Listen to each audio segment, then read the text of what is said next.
Welcome to hit TV. నేను మీ నిర్మల. మరి ఇప్పుడైతే ప్రస్తుతము విషయంలోకి వెళ్తే ఏంటి అంటే తెలంగాణ రాజకీయంలో ఒక లేఖ సంచలనం సృష్టిస్తుందని కూడా చెప్పొచ్చు. ఈ లేఖలో ఉన్న అంశాలను పరిగణలోకి తీసుకుంటే మాత్రము ఈ రాజకీయాలలో మొత్తం కూడా ఒక చర్చనీయాంశంగా మారిందని కూడా చెప్పొచ్చు. ఎందుకంటే ఆ లేఖలో అలాంటి అంశాలు ఉన్నాయి. కొన్ని పాజిటివ్ ఫీడ్బ్యాక్ ఉంటే కొన్ని నెగటివ్ ఫీడ్బ్యాక్ ఉన్నాయి. ఈ లేఖ ఎవరు రాశారు అనేది ఇప్పటికే అందరికీ అర్థమైపోయి ఉంటది. ఈ లేఖ మరి కల్వకుంట్ల కవిత గారు రాయడం అనేది ఒక అంశంగా మారింది. ఇది చర్చనీయాంశంగా ఎందుకు మారింది అంటే కూడా ఆ లేఖ ప్రతిపక్షాలకో ప్రజలకో రాయలేదు, ప్రభుత్వాలకో రాయలేదు. తన తండ్రి అయినటువంటి కేసీఆర్ గారికి అలాగే తన తోడబుట్టిన అన్న కేటీఆర్ గారికి కవిత గారు లెటర్ రాయడం అనేది చాలా చర్చనీయాంశం అని చెప్పొచ్చు. చాలా సంచలనం సృష్టిస్తుందని కూడా చెప్పొచ్చు. ఎందుకంటే ఇప్పటి వరకు ఒక్క మూకుమ్మడిగా ఉండి బీఆర్ఎస్ పార్టీలో ఒక మూకుమ్మడిగా ఉన్న వీళ్ళంతా కలిసి ఉండి ఏకదాటిగా నడుస్తూ మరి 10 సంవత్సరాల పాలనను కొనసాగించినప్పటికీ కూడా ఇప్పుడు ఏమైంది బీఆర్ఎస్ కి అనే విషయం పైన మాత్రము చాలా చర్చలు జరుగుతూ ఉన్నాయి. ప్రతిపక్షాలు కూడా అంటే ఇప్పుడు ప్రభుత్వంలో ఉన్న కాంగ్రెస్ పార్టీ కావచ్చు, బీజేపీ కావచ్చు, అలాగే ప్రజలు కూడా కొంతమంది అన్ని పార్టీల నాయకులు ప్రజలు కూడా దీని మీద చాలా చర్చలు జరిపిస్తూ ఉన్నారు, చాలా వ్యక్తపరుస్తూ ఉన్నారు మనోభావాలు. అంటే కవిత గారు ఎన్ని రోజులు లేని ఇప్పుడు ఎందుకు రాయాల్సి వచ్చింది లేఖని అని. మరి మే నెల 2వ తారీఖున ఈ లేఖ రాసినట్టుగా కూడా తెలుస్తుంది. మనం చూస్తున్నాము 2/5/2025 5వ తారీఖున రాసిన ఈ లేఖ 22వ తేదీన బయటికి రావడం జరిగింది. అంటే 20 రోజుల గ్యాప్ ఎందుకు వచ్చింది అంటే ఈ లేఖని ఇన్ని రోజులుగా బయటికి రాకుండా ఎందుకు చేశారు, తన తండ్రి పైనే తను నెగిటివ్ ఫీడ్బ్యాక్ ఎందుకు ఇవ్వాల్సి వచ్చింది, అసలు ఆ నెగిటివ్ ఫీడ్బ్యాక్ లో ఏం తన అభిప్రాయాలను వ్యక్తం చేసింది కవిత అనే అంశాలపై చాలా రసవత్రంగా ఉంది.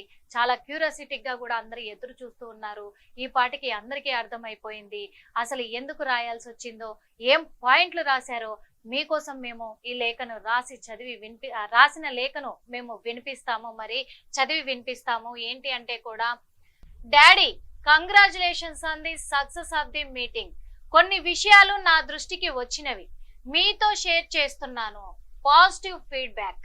Cadres morale is high. Cadre stayed until the end and listened to your speech with attention. మీరు ఆపరేషన్ కాగర్ మీద మాట్లాడడం చాలా మందికి నచ్చింది.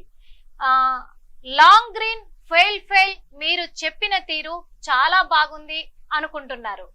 పహల్గామా అమరులకు మౌనం బాగుంది. పర్సనల్ గా మీరు రేవంత్ రెడ్డి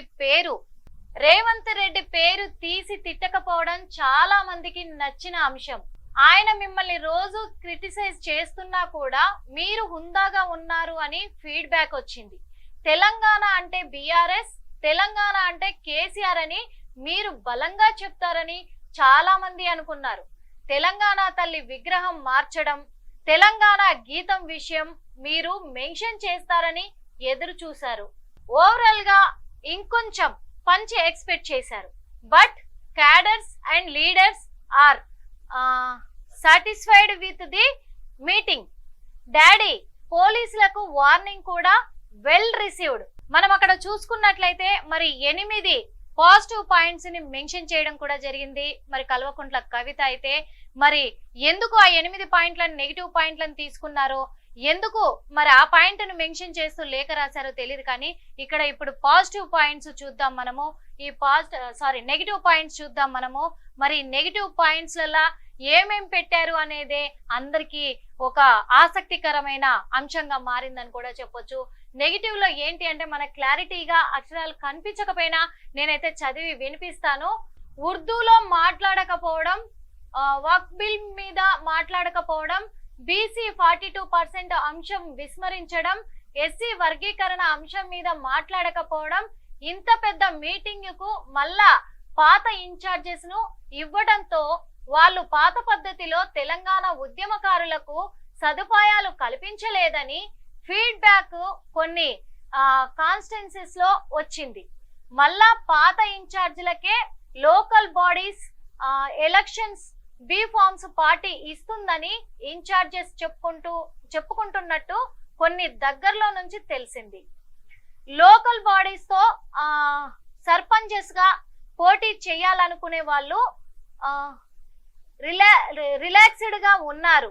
కానీ ఎంపీటీసీ, జెడ్పీటీసీ, ఎంపీపీగా ఉండాలనుకునే వాళ్ళు ఇన్ఛార్జెస్ నుండి కాకుండా రాష్ట్ర పార్టీ నుండి డైరెక్ట్ గా బి ఫార్మ్స్ ఇవ్వాలని కోరుతున్నారు. మీరు స్టేజ్ మీదకు వచ్చే లోపట 2021 నుండి మీతో ఉన్న నాయకులను మాట్లాడే అవకాశం ఇస్తే బాగుండేదని చాలా మంది అన్నారు. ధూమ్ధామ్ కార్యకర్తలను ఆకట్టుకోవడంలో ఫెయిల్ అయింది. బీజేపీ మీద మీరు కేవలం 2 నిమిషాలు మాత్రమే మాట్లాడడంతో చాలా మంది ఫ్యూచర్ లో పొత్తు పెట్టుకుంటారు అనే స్పెక్యులేషన్ మొదలు పెట్టారు. పర్సనల్ గా నాకు కూడా ఇంకా బలంగా మీరు మాట్లాడాలి అని ఉండే. నేను సఫర్ అయ్యాను కదా, అందుకని కావచ్చు. బట్ ఇంకొంచెం మీరు బీజేపీని టార్గెట్ చేయాల్సిందేమో డాడీ. కాంగ్రెస్ మీద గ్రాస్ రూట్స్ లో ఫెయిత్ పోయింది. బీజేపీ ఆల్టర్నేట్ అవుతుందేమో అనే ఆలోచన మన క్యాడర్ ఎక్స్ప్రెస్ చేస్తున్నారు. ఎమ్మెల్సీ ఎలక్షన్లలో మనం పోటీ చేయకుండా బీజేపీకి హెల్ప్ చేశామనే మెసేజ్ కాంగ్రెస్ బలంగా తీసుకెళ్లింది. ఈ పొలిటికల్ సీనియర్ని అడ్రస్ చేయడానికి మీరు specific programmes or guideline ఇస్తారని అందరు ఎక్స్పెక్ట్ చేశారు.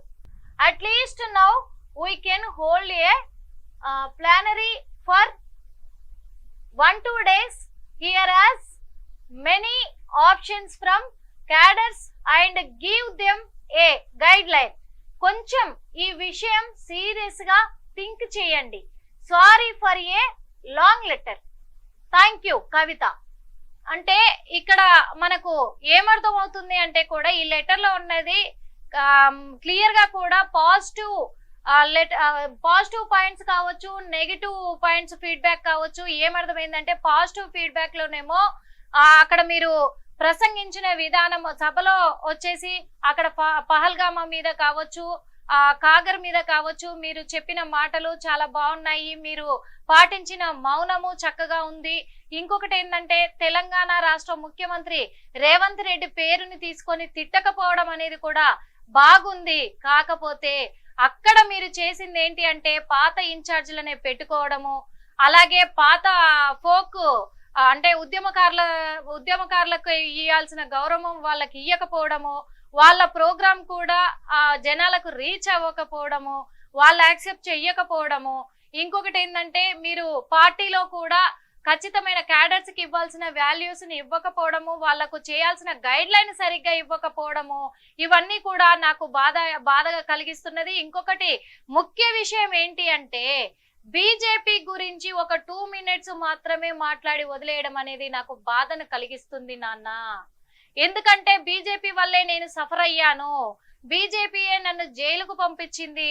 అలాంటిది బీజేపీ గురించి మీరు ఏం టార్గెట్ చేయకుండా ఒక 2 నిమిషాలలో వాళ్ళతోటి వాళ్ళ అంశాన్ని ముగించడంతో కూడా మరి రాబోయే అంటే ఫ్యూచర్ లో రాబోయే కాలంలో బీజేపీతో పొత్తు కుదుర్చుకోబోతుందా బీఆర్ఎస్ అని చెప్పేసి వ్యాఖ్యలు కూడా గట్టిగా నమ్మకాలు కలిగించే విధంగా ఉన్నాయి మీ మాటలు అక్కడ. ఎందుకంటే కాంగ్రెస్ ని టార్గెట్ చేసినంతగా బీఆర్ఎస్ ని టార్గెట్ చేయకపోయారు. అంతకు ముందు నుంచి కూడా కాంగ్రెస్ అయితే గట్టిగా కూడా ఎమ్మెల్సీ ఎలక్షన్స్ అప్పుడు కూడా మరి కాంగ్రెస్ బీజేపీకి సపోర్ట్ గా నిలబడ్డది పోటీలో లేకుండా అని చెప్పేసి కాంగ్రెస్ గట్టిగా కూడా ప్రజల్ని నమ్మించడం కూడా జరిగింది. కానీ ఇప్పుడు అది మీరు నిజం చేస్తున్నారా అనే అంశం పైన ఒక అనుమానపు లేఖని రాసినట్టుగా కూడా తెలుస్తుంది. అంటే తను చెప్పకనే చెప్తుందా ఇందులో? ఇక్కడ కల్వకుంట్ల ఫ్యామిలీలో మొత్తం పార్టీలు 3 పార్టీలు ఏర్పడబోతున్నాయా? 3 ముక్కలాట మొదలవ్వబోతుందా? ఏం జరగబోతుంది అనే అంశం పైన అందరికీ కూడా చాలా ఆసక్తికరంగా మారింది. అంతేకాదు ఈ లేఖ మరి వాళ్ళ నాన్నకి కేసీఆర్ గారికి రాశారా కవిత, లేకపోతే ఇటు కేటీఆర్ కి రాసిందా అనే అంశం పైన కూడా చాలా అనుమానాలు వ్యక్తమవుతున్నాయి. ఎందుకంటే ఇక్కడ మరి కేటీఆర్ కూడా ఈ అంశాల పైన అన్నింటి పైన తను నడుస్తున్నాడు ఒక పార్టీ నాయకుడిగా. మరి తను కూడా ఒక నాయకురాలు, పార్టీ నాయకురాలుగా, అంటే ఒక కూతురుగానే నేను చెప్పడం లేదు, మన ఫ్యామిలీ మెంబర్ గా నేను చెప్పడం లేదు, ఒక పార్టీ నాయకురాలిగా నేను మీకు చెప్పదలుచుకున్నాను అని చెప్పేసినట్టుగా కూడా తెలుస్తుంది. మరి ఈ లేఖను రాసినట్టుగా తెలుస్తుంది. ఇంకొక విషయం, ఈ లేఖ రాసి 20 రోజులు అయినప్పటికీ కూడా 20 రోజుల తర్వాత బయటికి రావడం జరిగింది. ఎవరిని ఉద్దేశించి ఈ లేఖ రాసింది? ఇంకొక విషయము, ఈ లేఖ పైన, ఈ లేఖను చదివిన తర్వాత చాలా మంది, ఇటు బీజేపీ కార్యకర్తలు, నాయకులు కావచ్చు, ఇటు కాంగ్రెస్ నాయకులు కావచ్చు, కొంతమంది డికే అరుణ గారు కూడా దీని మీద కొన్ని వ్యాఖ్యలు చేయడం జరిగింది. అంటే కల్వకుంట్ల కవిత లేఖ రాసిన విషయం అనేది మా దృష్టికి వచ్చింది కాబట్టి మాట్లాడుతున్నాము. కన్న తండ్రికే లేఖ రాయాల్సినంత అవసరం ఏమొచ్చింది? ఎందుకు రాయాల్సి వచ్చింది? రాసిన 20 రోజుల తర్వాత ఈ లేఖని ఎందుకు బయట పెట్టాల్సి వచ్చింది? అంతేకాకుండా మరి ఈ లేఖ రాయడానికి బదులు డైరెక్ట్ గా వాళ్ళ నాన్న దగ్గరికి వెళ్ళేంత టైం కూడా లేకపోయిందా కవితకి అని వ్యాఖ్యలు చేస్తూ ఉన్నారు. అంతేకాదు, పోనీ ఫోన్ మాట్లాడే అంత తీరిక కూడా లేకపోయిందా కవితకి? మరి ఈ లేఖ ఎవరిని ఉద్దేశించి, ఏం రాజకీయాలు నడిపించాలని రాశారు అని చెప్పేసి డికే అరుణ కూడా ఈ అంశం పైన ప్రసంగిస్తూ ఉన్నారు. అంతేకాకుండా మరి ఈ లేఖ మాత్రం మొత్తం మీద, అంటే కన్న తండ్రి సహాయంతోనే పార్టీలో ఒక నాయకురాలిగా, ఎమ్మెల్సీగా తను, ఇంకొకటి తెలంగాణ జాగృతిని నిలబెట్టిన ఒక నాయకురాలిగా, ఆడబిడ్డగా, తెలంగాణ ఆడబిడ్డగా పేరొందిన కవిత మరి ఈ రోజు తండ్రిని విమర్శిస్తూ ఎందుకు రాయాల్సి వచ్చింది? మరి ఇది అన్నకిస్తున్న సూచన అనుకోవచ్చా, అంటే కేటీఆర్ కి ఇస్తున్న సూచన అనుకోవచ్చా అనేది ప్రజల్లో కావచ్చు, పార్టీలలో కావచ్చు, మొత్తానికైతే రాజకీయంలో, తెలంగాణ రాజకీయంలో ఒక సంచలనం రేపుతున్న లేఖ అని కూడా చెప్పుకోవచ్చు. కానీ ఈ లేఖకు సమాధానం ఎప్పుడు వస్తుందో ఎదురు చూడాలి.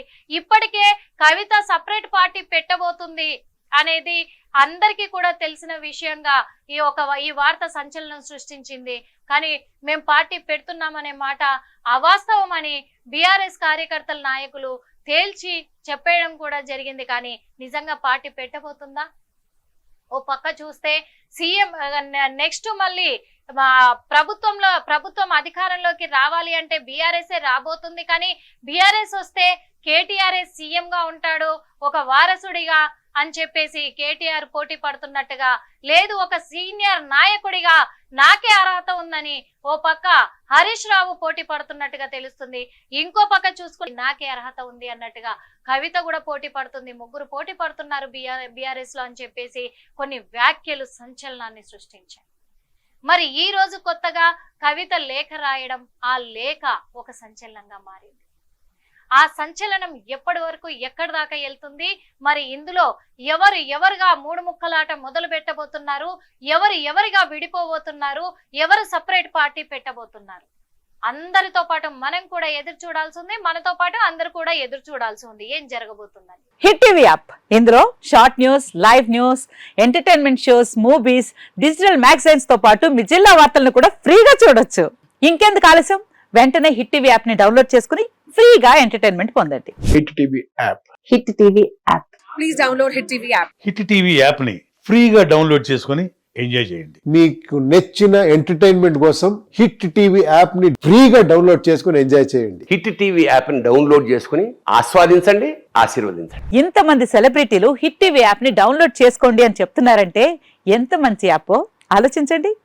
అమెరికా అమెరికా అమెరికా అమెరికాలో చదవాలనుకునే వాళ్ళకి విశ్వసనీయమైన పేరు మన శౌర్య కన్సల్టెన్సీ. UK లో 1 year masters, UK లో 1 year masters, 2 years work permit up to 5 years visa. Contact Saurya Consultancy. Contact 89851 89851.